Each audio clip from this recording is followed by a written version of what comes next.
My name is Trey Hill, and there are 7 people at my table.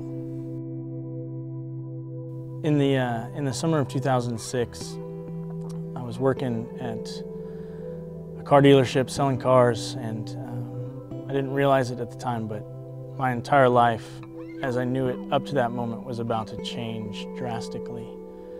I was in the shower getting ready for work, and my wife comes in and says, "The emails you've been exchanging with your high school girlfriend have got to stop." And I remember in that moment being completely panic-stricken, realizing that the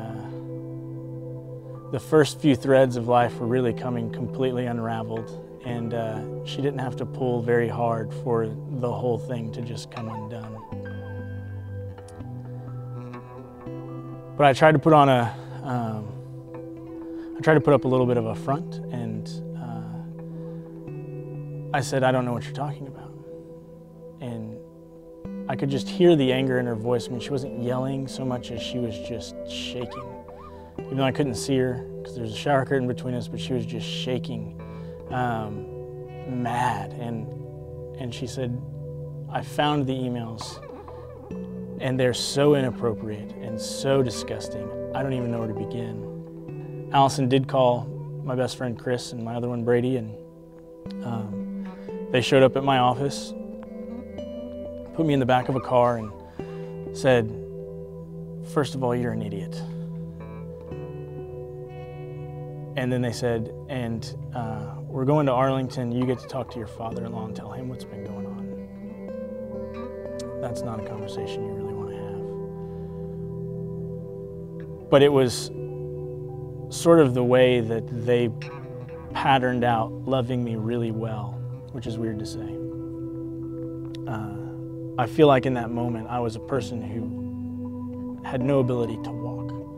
I mean, I was completely lame, and they came alongside me, literally one on each side, and picked me up and did the walking for me.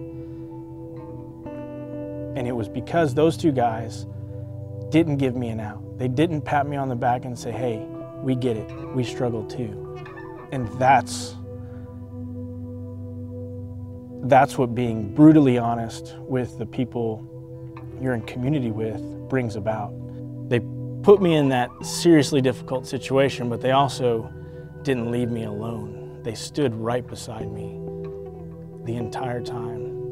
I was living at Brady's dorm up at UNT in Denton, and his wife Amber was living at my house.